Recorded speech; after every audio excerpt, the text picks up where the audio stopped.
Kaposia was a Dakota Sioux village nestled by the Mississippi River, close to what we now know as South St. Paul, Minnesota. This community, with its roots deeply embedded in Dakota traditions, was led by Chief Tawyata, or Little Crow.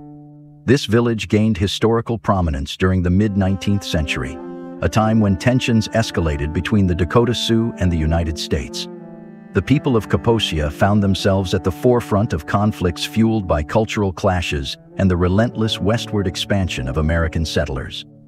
The Battle of Kaposia, which unfolded in 1851, was a key moment in this struggle. As we reflect on Kaposia in today's episode, we glimpse into a past where a vibrant Native American community faced profound challenges, and the Battle of Kaposia serves as a symbol of the complex interactions that shaped the course of history during this turbulent period. Kindly give us a thumbs up and subscribe to our channel for instant notifications on our exciting uploads. In 1825, the United States government undertook a pivotal diplomatic initiative by signing the Treaty of Prairie Duen with the Dakota and numerous regional tribes. This treaty, commonly referred to as the Treaty with the Sioux, held the explicit goal of promoting peace among indigenous nations in the face of prolonged conflicts, notably between the Sioux and the Chippewas. The primary objective, as explicitly stated in the treaty, was to promote peace among these tribes and eliminate the root causes of ongoing conflicts. The U.S. government expressed regret over the prolonged wars between the Sioux and the Chippewas, underscoring a commitment to resolving these issues through diplomatic means rather than triggering violence. Beyond its introductory expressions of regret, the Treaty of Prairie Duen outlined specific terms and provisions. These included the delineation of boundaries between tribal territories, establishment of trade regulations, and resolution of issues related to intertribal relations. The treaty aimed to create a comprehensive framework for cooperation, trade, and mutual respect. For the Dakota and other signatory tribes, the treaty had varying impacts. While it aimed to bring about peace, the subsequent implementation of its provisions often led to exploitation and disputes. Clear territorial boundaries, while theoretically promoting order, sometimes resulted in disagreements and conflicts over land use and access to resources. The Treaty of Prairie Duen, though a well-intentioned effort to foster peace, faced challenges in its implementation. As the United States continued its westward expansion, subsequent treaties and policies further altered the dynamics between Native American tribes and the U.S. government. This contributed to a complex history of interactions, negotiations, and, at times, broken promises. The Ojibwe and Dakota, indigenous peoples with rich histories and distinct cultural identities, navigated an uneasy coexistence throughout the historical development of the territory that would eventually become Minnesota. Their interactions were characterized by a complex interplay of cooperation, competition, and conflict, revealing the intricacies of Native relationships in the region. White explorers venturing into this territory noted instances of strife between the Ojibwe and Dakota, dating as far back as the 15th century. This early history of conflict hints at the deep-seated tensions and competition for resources that existed between the two groups. Both the Ojibwe and Dakota were nomadic, engaging in seasonal movements to hunt deer, gather wild rice, and produce maple sugar. The overlap in their resource needs, particularly in the border regions, often led to competition and occasional friction. Despite these rivalries, there were periods of relative peace and cooperation, punctuated by episodes of treaties, trade, and intermarriage. During these intervals, the Ojibwe and Dakota found ways to coexist, sharing knowledge, goods, and familial ties. However, these moments of peace were fragile, frequently disrupted by localized bloody skirmishes. The on-again, off-again pattern of conflict and reconciliation became a persistent feature of their relationship, spanning centuries. The fluidity of interactions between the Ojibwe and Dakota mirrored the dynamic nature of indigenous societies in the pre-contact era. Both groups adapted to the changing seasons and landscapes, utilizing the land's resources in sustainable ways. However, as European colonization gained momentum and encroached upon their territories, external pressures and disruptions intensified the complexities of their relationship. This historical backdrop of intermittent conflict and cooperation laid the foundation for later clashes, including the Battle of Kaposia in 1842. Reverend Samuel Pond, a notable figure who established a Christian mission at Bide-Makaska in 1834, meticulously chronicled the enduring conflict between the Dakotas and their adversaries. His insights offer a comprehensive view of the consistent loss of life in this ongoing war, spanning periods before and after the establishment of Fort Snelling. Pond drew attention to a peculiar dynamic within government efforts to promote peace between the Chippewas and Dakotas. Contrary to the intended outcome, these initiatives often left both tribes feeling more vulnerable than when they autonomously navigated their circumstances. The resulting fragile peace exposed them to unforeseen dangers that might have been avoided in a state of open warfare. In his detailed 1870 article titled Indian Warfare in Minnesota, Pond generously shared a decade's worth of notes, initiating in 1835. This time frame coincided with the Prairie du Chien Treaty, precisely a decade before the region officially became Minnesota Territory. Pond didn't view his notes merely as a chronological record, but as vital fragments of Minnesota's unfolding history. He foresaw their increasing relevance in the future, recognizing the depth they could bring to our understanding of the region's complex past. Despite the presence of Fort Snelling, which aimed to prevent and mediate conflicts, Pond documented 21 specific incidents of violence between the Dakota and Ojibwe peoples. The toll of these confrontations was staggering, with 93 Dakota and 119 Ojibwe lives lost. Each attack, rather than quelling hostilities, often triggered retaliatory responses, either immediately or in the subsequent year.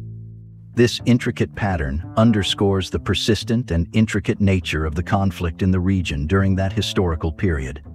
The Ojibwe War Party getting ready for the Battle of Kaposia was like a big team getting together. They probably met up at Fond du Lac or Sandy Lake to plan their move.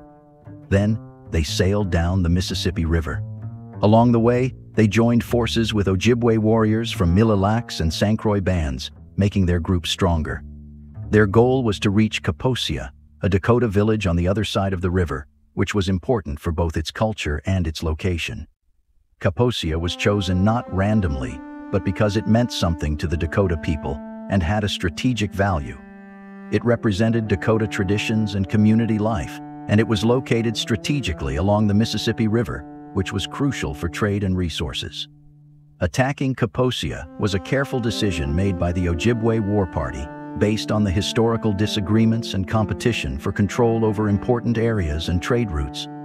As the Ojibwe group moved toward Kaposia, the collaboration among different Ojibwe bands showed that they were working together against the Dakota people. This collaboration wasn't just about military strategy.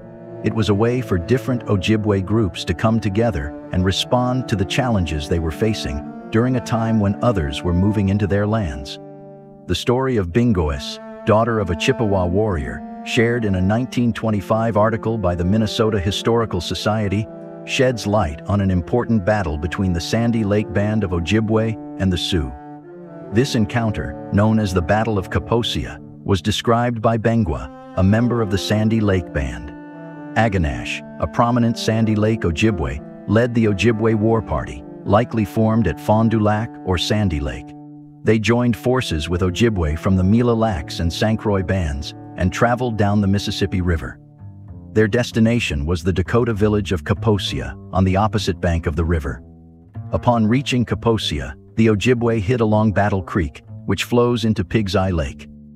Early in the morning, guided by Aganash, they launched a surprise attack on the unsuspecting Dakota. The Ojibwe successfully attacked, causing several Dakota casualties, before discreetly retreating upriver to avoid retaliation. Accounts of the Battle of Kaposia differ, but according to Bingoes, the attack was considered entirely successful. Many Sioux were reported killed, and notably, no Chippewa warriors were lost in the battle. This event highlights the ongoing conflicts between the Ojibwe and Dakota during this time, showcasing the challenges faced by indigenous communities as they navigated territorial disputes and cultural clashes in the Midwest. However, the aftermath of the Battle of Kaposia was not without its toll on the Ojibwe. According to the historian interviewing Bengwa, it is acknowledged that the Chippewa did incur losses during the conflict, although there is a prevailing belief that the Sioux suffered even greater casualties. This perspective is supported by additional historians, including Pond, who documented Ojibwe losses in the broader context of the conflicts between the Dakota and Ojibwe. Despite the uncertainty surrounding the exact number of casualties, the Ojibwe's attack at Kaposia is widely recognized as a success, a triumph that was celebrated upon their return. The significance of this victory was further underscored by the traditional ceremony that followed, as recounted by Bingoas, a participant in the events.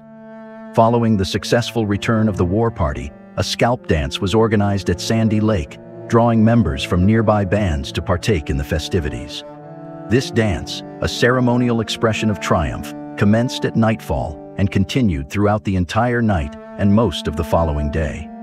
Bingwa provided vivid details about the solemn adornment of a decorated pole with the scalp of the first victim, an emblematic gesture that marked the Ojibwe's victory.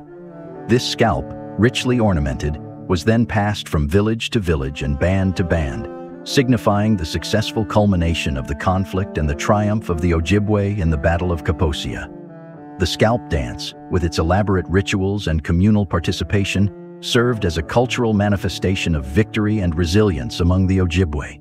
It not only celebrated their achievements in the face of conflict, but also reinforced the collective identity and solidarity of the Sandy Lake Band and their allies.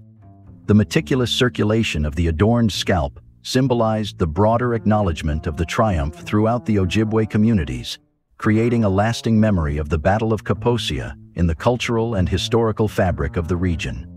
The aftermath of the Battle of Kaposia left the Shakopee community on edge, with speculation about the potential for renewed hostilities between the Ojibwe and Dakota nations.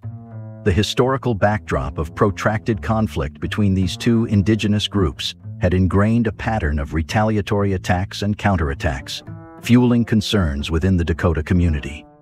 Governor Henry Sibley, a prominent figure in the region and a key player in the interactions between Native American communities and the U.S. government, perceived the volatile situation and deemed separation as the most effective strategy to prevent further bloodshed. In the days following the cessation of hostilities, Governor Sibley issued a directive insisting that the Dakota individuals still residing in the valley gather their belongings and return to their designated reservation lands. This decisive action by Governor Sibley aimed to mitigate the risk of a potential resurgence of conflict by physically separating the Ojibwe and Dakota communities.